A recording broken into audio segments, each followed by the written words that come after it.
Okay. Here we go. What's happening, YouTube, is the original Avengers of current culture and life games. Is me, is that living legend Larry, and we're coming to you guys live in living color tonight to discuss the stock market game plan you should be looking at for this coming week. Joining me is Larry, the living legend. How you feeling, brother? I'm hanging in there, man. I'm hanging in there. I'm a little hungry. Like, I feel like I need to go get something to eat, and I have a pizza waiting for me, so I need to go heat my pizza up. Oh, wow. Well, for us folks who's having to diet to try to transform our bodies, for me to this afternoon was my cheat meal event, and I ate at home food for a cheat meal, which means I'm really dialed into this diet this time. And so that's great, man. Yeah, I don't mean to throw some pizza on you like that. It doesn't bother me. Now, if you would have been talking about pizza like in January, the second week of January, I would have been a little stressed, but I'm good now. Good. So far, we've got Tressa C in the building, who has made a lot of money with this channel. My folk, be more careful. And we're going to dive right on into it. So, Larry, the events of the last 3 weeks have been pretty chaotic on tech stocks and the NASDAQ. And what we've seen, Larry, has been a progression of the 10-year treasury bonds, the 30-year treasury bonds. The rates have been going up. And when that happens, Larry, as you know, people who have a lot of institutional money, they tend to move that money into those bonds because it's steady cash flow coming in year to year, month to month. So they get out of those heavy tech names. Here's a synopsis, ladies and gentlemen, from CNBC, which I highly recommend everybody, at the very least, you watch the hour at noon every day on CNBC so you can stay current. Here's what they had to say about what's going on with tech being red and everything dipping due to the treasury bonds going up in rate. Question, is there a breaking point for stocks if the 10-year yield continues to go up? Well, we're not there yet, apparently, because stocks aren't getting too upset. Yeah, well, I think the real question here is, should rates be going up, and why are they going up? And I think, yes, they should be going up, and they're going up because the economy is expanding. We're expecting further expansion later in the year. We're expecting big improvement in corporate data, and we're expecting a little bit of inflation. And inflation continues to get kind of a bad rap. Inflation means there's healthy demand in the economy. So I welcome the rise in rates. Now, the question about what's the breaking point, when does it matter for the market? I don't know what the magic number is. I don't know that there is a magic number about the mental threshold of when it's going to actually turn us down. I think it's more about the speed with which we get there. And if we gradually go up in rates throughout the year, I think that's okay and we can digest it. So I'm okay with this rate rise. I think there's going to be volatility in 2021 in the Treasury curve. I would lean into that volatility and use it as a buying opportunity if it does cause a pullback in stocks. Well, there you go on the 10-year. 134 is the yield as we look at it right now. Josh, I should also mention today the Dow hits a new intraday high. The real area of concern seems to be the NASDAQ and tech. Now, you have a nice green board today, but the last few days, the NASDAQ has looked a little wobbly. Those high multiple tech stocks seem to be the ones that might be most at risk if interest rates continue to rise. How do you see it? That's exactly how I see it. I think at 1.5%, deals stop getting done. I think that's when you don't have 50 SPACs every 48 hours. I think you see cryptocurrencies all of a sudden have a little bit of slowing in momentum. It's not like a catastrophe, but when you make the risk-free rate actually worth something, it gives people an alternative. And it doesn't mean they sell everything, but they just think twice before that next incremental buy into the next non-cash flow generating greater fool, game that they were going to play. So I do think we're in a place right now where everyone thinks they're really smart because they've been investing in things that don't have any need to generate cash flow whatsoever. The very last thing downtown Josh Brown said is what me and Larry have been preaching on this channel from its inception. That's one of the reasons we don't really invest in blank check companies unless we know there's some big news coming so that we have an opportunity for a quick gain. So Larry, given everything that they said, How do you feel about where we're getting ready to go this week as we get ready to break down the best plays to go forward? I think it's going to be a mixed week this week. Honestly, I think that because Congress passed the stimulus package here over the weekend, I think that Monday will probably open up to some, I don't know. I think it'll probably open up in the green. People will probably be looking forward to something, and then I think it'll be probably the same as the rest of the last couple weeks. We're going to see more sell-offs. We'll see some stuff go up. Well, then we'll start to see some sell-offs. I think we're going to just see a lot of the I don't want to see these tech. I'm not going to say this tech stocks are going to crash, but I think we're going to see a lot of people moving their money out of tech and moving it into more traditional more traditional companies, things, just traditional sectors in some respects, oil. We also had, I guess it was OPEC that came out and said they weren't going to increase production. So, we're going to see oil prices continue to rise. So, oil companies right now, I think for a lot of people are probably looking good for some folks. There might be a little bit of money to be made there, especially in domestic. We might see some production ramp up on some of these some of these other companies that were doing fracking and other stuff. We might see some of that start to come back up. So I don't know. I mean, I think it's going to be a mixed week this week, though. I think a lot of this is still going to kind of vary on the back of the interest rates for the 10-year, 30-year Treasury. If they keep going up, people are going to keep moving away from tech. However, Joe Biden is supposed to be signing sometime this week a $1.9 trillion bill that's going to inject money into this economy. It's going to expand it. So when it gets expanded in that manner, you can expect a little bit of inflation, which means the rates are going to go up a little bit, which means tech, I don't think that it's going to continue to have a sell-off, Larry, as much as it might have a slow move back up because you're going to be getting this infusion of capital into the market. Last year, Larry, when they shut down everything, March was a very horrible month for stocks. And then what happened immediately in April? When they first got people back. It came roaring back when people got them checks in their hands. And I see the same thing happening this year, Larry. Only difference is the roar is going to be in your reopened stocks, your cyclicals for the coming spring and summertime, which is why my game plan for you guys this week is buy the dip as well as buy the dip in the reopened stocks. And I just went and got a list from Barron's Magazine. The top 25 reopened stocks you should be looking at that could give you a good return by Christmas. And here it is. And I picked 7 of these out of the 25 that shows you the type of discount you'll be getting. So, Larry, let me go down the list. Let me start here. And we own some of these names, Larry. You've got McDonald's. You've got Starbucks. You've got Dine Brands. That's restaurants. You've got Darton Brands. That's restaurants. You've got Dave & Buster, basically a restaurant in the play space. Six Flags, SeaWorld, Cedar Fair. Those 3 that I just named, Larry, those are all entertainment venues, outdoor things. I had Six Flags, the old Six Flags, a while back, and this was years ago, and they went bankrupt and went out, and then they got acquired by somebody else, and all my shares were just gone, man. I have bad blood with Six Flags. Well, don't tell. Well, if that's how you feel about them, then you treat them as a SPAC. You treat them that you just want to get the money because it's going to bump from reopen. If that's how anyone feels about stocks like that. Yeah. What else we got? We got Disney, which is a long-term hold. Disney is a buy now. You're going to get a quick return, and you're going to get a long-term. So you buy Disney and Planet Fitness. Next on the list, Live Nation, which we hold. MGM, which everybody knows I am a huge fan of MGM. Wynn Resort. Boeing Airlines, that's a Larry stock. Booking Holdings, I've got a bunch of shares of them. Expedia, American Airlines, that's another Larry holding. Hilton, Marriott, Carnival, that's another Larry holding. Ford, that's a both of us holding. And Urban Outfitters. Okay, so Larry. More Ford. Didn't I try to tell y'all about that Ford?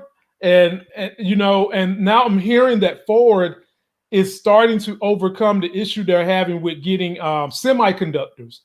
But for those of you that are worried about the semiconductors, in this legislation that Joe Biden is going to sign, he's got like 1.3 billion in funding to go to the semiconductor companies here in America to produce more semiconductors to get the EV movement going. So Larry, out of that list I just showed everybody as your game planning for the week, let me show you the stocks that'll give you the biggest discount, which means the most bang for your buck as we reopen. First on the list, MGM, year-to-date performance. They're down 51.6%. You can get that stock at a huge discount. And Larry, you know I jumped in last year. What's it at right now? I'm not sure what it is right now. You pull it up as I go through the list. Right, Boeing is down 56.9%. But it's still an expensive stock. But that just goes to show you there's a whole lot of upside to that particular stock. Next on the list, Ford. Year to date, down 40%. You've got a lot of room to grow on that one. Kohl's, 65.5%. Now, for me, I'm not a believer in Kohl's. I'm really not a huge believer in pretty much any freestanding retail unless it's Target, Walmart, things of that nature. But if you want a short-term profit opportunity and you feel like waiting till about Christmas time, this could be something for you. You know what's interesting about Kohl's is I've never been the biggest fan of Kohl's. Like I've shopped there, like occasionally I've shopped there and found a few things. Usually, like you said, it's around the holidays, but there are people like my brother swears by Kohl's. Like what? That's one of his main stop throughs. You kidding me? I mean, it's something that I never really thought of, but there are a lot of people that, that's their spot. Okay, so I mean, so what did Larry just do? He just confirmed what I'm saying, and you've already got 12 states next week getting rid of the whole mandate, opening up the whole damn state, and there will be some crazies who are going to be out and about without a mask, just blowing that money left and right. So take a look at these stocks, ladies and gentlemen. Next one on the list is Dime. Now they hold Applebee's, they own their own IHOP and some other brands. People, once we get to the point where people are going to be safe going out to eat, the restaurant sector is going to go through the roof.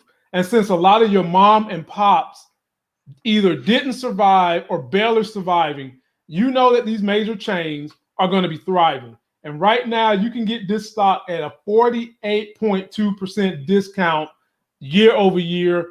Take a look at it. And the next one on the list is another restaurant chain, the Darden Group. They own Olive Garden. I want to say they own Red Lobster too. You can get these guys at a 28.9% discount year over year. And last but definitely not least on the list is Dave & Buster's, a whopping 71.4% discount. Dave & Buster mixes food with play. It's an entertainment venue. It's a restaurant venue. You get the most for your money from both of those. On this list, Larry, who are you most excited about? And the advice I always tell people, whenever you buy these stocks, think about what your goals are. Is this a short-term plan or a long-term plan or both? Anytime you're buying a stock, you need to be answering that question. So for me, Ford is both. Ford is short-term, long-term, and intermediate. And Disney, short-term, long-term, and intermediate. Meaning that if any of those stocks dip, I'm not worried because they are long-standing, tested companies. I don't have to fret because the stock will go back up. But what do you like on the list, Larry? Yeah, I mean, I like Ford. I'm probably gonna assuming that Apple goes back up to a point where I can sell it, because I bought into Apple, I think, at 126, and the last time I checked, I think it was down to like 123 or something. So as soon as Apple gets back up to the point where I can sell it without a loss, I'm going to sell it in what's Apple at right now? Apple's at 121. So yeah, as soon as they get back up to where I can sell it without taking a loss, I'm going to sell it and probably move and buy some more Ford. I may buy a little bit of MGM. I'm not a big fan of these restaurants, but Me neither. I mean they make money, but I'm just They not the do. big fan of them. But MGM, I feel like they, there always are going to be people that go to the casinos because some people are just gambling addicts and they just want to go. Other people want to go for the entertainment. I mean, I'm surprised that MGM hasn't done more to get into like the whole, whole online gambling thing, but maybe they have, and I'm just not aware of it. But I feel like if they stay closed any longer, or they're not allowed to be fully open any longer, they'll probably start to look to get into that to supplement their income. But I might grab some of them and see what it looks like. Live Nation, ladies and gentlemen, they didn't have a huge discount. Their discount was about 15%.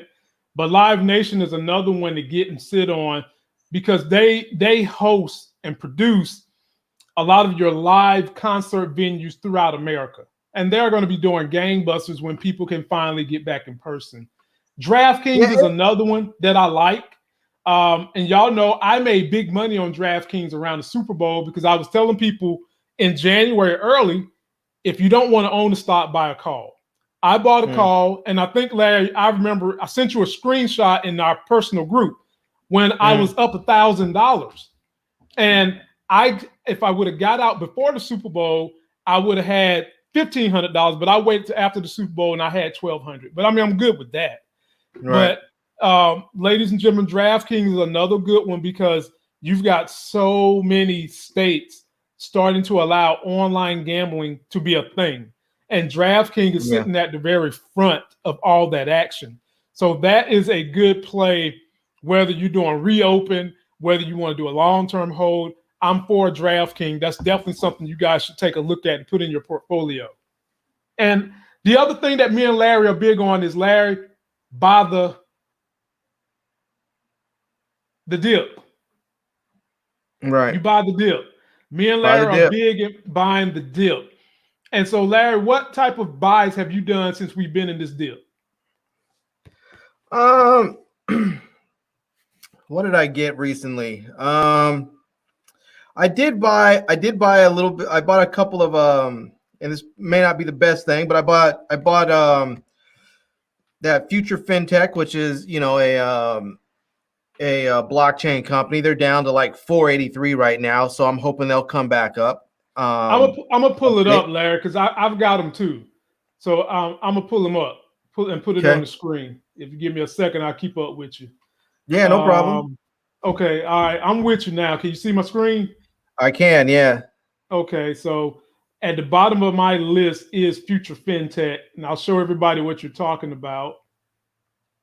Oh, here it is, Future FinTech, and I got in and bought 100 shares too. Yeah, so I had 100 shares of them before, and then I picked up another 100 shares. So I'm just gonna wait and see what it does. So, okay, now explain. I'm hoping it'll go back up. Explain to the people what Future FinTech is. I bought it because they have they're part of the blockchain technology thing where they run it's part of the backbone of cryptocurrencies. So yeah, that's where I'm looking at it. They do that, but they also do e-commerce. But when someone talks about fintech, ladies and gentlemen, they're saying financial technology. Financial tech. So think of your cash apps, think of your PayPals. Future FinTech is one of those, but they do it from China, and they are a cash distribution for a whole lot of outlets in Chinese banking, Chinese stores. Like Larry said, they do deal with blockchain, e-commerce, and I like them. And they've been very high at one point in time. And when tech and stuff starts going back up, this goes right on up with it. So those of you that have been following my journey with PayPal, when PayPal goes up, this one goes up too. So what else you get, Larry? This one is going to be funny for you, but I did it anyways. And I've actually made a little bit of money off it because I bought it really low. I bought Hertz. Oh God. HTZGQ. Oh God. What's the ticker for that? HTZGQ. HTZH. Oh, you can't even get it on Robinhood. It don't look like. You can't get it on Robinhood? Nope. HTZ. Z. Nope, you can't get it on Robinhood. Thank goodness. Yeah. Thank goodness, ladies and gentlemen, you can't get that bankruptcy on Robinhood. But yeah, I bought it at I don't know. I think I bought like 300 shares. I think at like 50 cents, 60 cents, something like that. It's up to 88 right now. So it shows it's been as high as $10.93 this year. So I figure, hey, I'll hold on to it. I bought 300 shares, and if it goes up to a couple dollars, let's say it gets up to $5 at some point. Let's say when the post-pandemic or as things start to open back up and people are traveling more, let's say it goes up to $5. Made a little money. I mean, my investment on it is so low. To be perfectly honest with you, it's not as if I wouldn't have spent that money just blowing it on garbage anyways, buying food going out or some trinket or something. So to put it here and let it sit and see what happens. Yeah. I mean, okay. Hey, ladies and gentlemen, this is a rare opportunity for you to get some Tesla. Right now, Tesla is below $600 for the first time since last September. And that was following after they did the stock split. This stock I could easily see getting back up. I told Larry when it split, I said, Larry, this thing will get back up to $800. It got to $900. I'm telling you guys again, before the end of this year, this stock will get to $1,000 plus before the end of this year. Now is your opportunity to grab you 1, 2, 3, or even fractional shares while she is down to $5.96.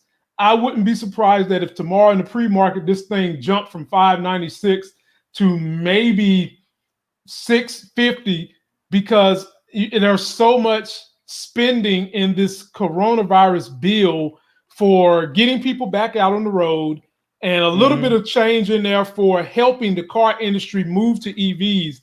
Everybody in the car business should be green tomorrow, because this is going to hit Biden's desk by Wednesday. He's going to sign this thing into law, and Tesla is going to be humming again. So, ladies and gentlemen, get your popcorn ready. This is going to be a good place to go at while they're on a discount. And I bought some more shares of them. I'll tell you what other company I'm looking at that I might pick up. Okay. I bought a little bit, and I think I might buy some more tomorrow. Is Hyliion Holdings. So it's HYLN. I know who they are, man, because they're the ones that's supposed to be dealing with the EV truck. So I like them, and they're really low. I mean, they've been getting hit. They've been getting just slammed like all the other EV companies and all the other tech companies. And I think they're at a bargain price right now. Well, let's see, because Larry, I want to say, Larry, you sent me the didn't you send me the link about Hyliion and how they convert their trucks and those 18-wheelers into natural gas. Traditional vehicles into electric. Right. So the low in the last 52 weeks, people, was $9, and the high was 58. So I think Larry might be on to something, and they do already have some numbers in the books. And if you look at the last Q4 earnings, it was expected that they was going to be losing 48 cents per share, and they actually came very close to breaking even. That's a huge jump. And so with us knowing we have a green-friendly president, I'm with Larry on this one. This is one you might want to definitely take a look at, sit on it while it's $13, and wait for it to jump. Yeah, I think I might grab some of this tomorrow and just go ahead and just let it sit there, see what happens with it. Can't go wrong with that. And ladies and gentlemen, as we always try to give you guys the guidelines for picking your stocks, we'll end on this note. Remember, always check the RSI when you're buying a stock. If it's 35 or below, that's a signal to buy on a quality company. Because anytime you see anything in the top 50 S&P, top 50 NASDAQ, top 50 Dow, if their RSI is indicating 35 and below, that is a signal for you to buy. And if it's one of those companies, it will go back up in due time. If the company is signaling a RSI of 70 or greater and you're holding it, or you're thinking about buying the company, wait till that RSI comes down. If you're holding it and you've made 25% or greater return on your money from that company, the RSI saying 70 is a signal for you to sell. So we're big on you don't go broke taking your profits on this channel. We're real big on that. You don't go broke. And a lot of my people, break your heart. It might break your heart if it keeps going up, but it won't break your pocketbook. It won't sting you the way some of my people hit me 3 weeks ago when they were saying they did have profits above 25%, but it was going up day to day. And I said, man, trim. You don't have to sell all the stock. Just trim a little bit in case something crazy happens. And Larry, what happened? Something crazy happened. Crazy. I've been telling you, have I not been saying for the last, I don't know, month, something, I don't feel something's happening in the market. I don't know what it is, but I feel like things are about to start going down. And I started selling stuff off. And I'm glad I did because we saw it happen. The market just started going down. And so when the day Larry said he felt sick was the very next day we wake up, the fucking interest rates are going up on the treasury bonds.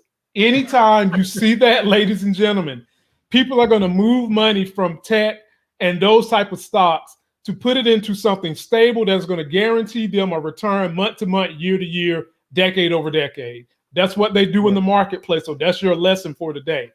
And so, Larry, before we get out of here, I know we're only trying to keep it at like 30 minutes. And I feel like we should address a few people in the comments section. Okay, go for it. Okay. Well, I know a couple of people have mentioned Roadblocks about Roadblocks going public. You know, Roadblocks was supposed to go public, I believe, in like early January or something. It didn't happen in February. I don't think that Roadblocks is going to go public until there's like a nice little green streak. Because Roadblocks is supposed to be a big IPO, and I don't think they want to do it. I don't think they want to come in on a down day or a down week. So I think that they may push it a little bit. So that's what it seems like they're going to do. And let's not forget that Roblox, because it is a game, it's a gaming company, it's a tech company, and right now tech is down. So they may just be holding off until there's a little bit of a recovery in that sector. So I think Roblox may wait a little bit. You know, a couple other people have mentioned, Ralph Ortiz mentioned about the meme stocks, with GameStop and AMC. Those stocks are one. I mean, I feel like those are stocks where, I mean, if you just happen to have really good luck with great timing, you can make money, but it's a gamble. I mean, that's straight up playing craps with your money. You throw the dice, maybe you win, maybe you lose, but I mean, it's just a straight up gamble. I mean, if you want to have fun, I wouldn't say do it with any real money that you plan on investing. I'd say just do it if you just haven't been able to get to the casino and you want to have fun, And with those stocks, ladies and gentlemen, you better be checking that RSI before you get in and get out, because the RSI on those type of stocks, they change literally every hour. 1 minute it's looking like it's an overbought, then the next minute it's looking like it's an oversold. And then the implied volatility just stays like 200. You got to be careful with those. And if you're going to play in that sandbox, you better be in a position where you can be looking at either your phone or your computer every hour on the hour, checking the data so that you don't get burnt. That's what you're going to have to do with those meme stocks. I'm not a day trader. I'm a swing trader and long-term investor. I could do the day trading thing, but I don't like being connected to the computer every hour of every day. So if you're going to play in that sandbox, Ralph, be checking the RSI every hour and make sure you are just keeping an eye on those stocks. And some people who day trade say all the trades to be made are done by 10:30 a.m. anyways.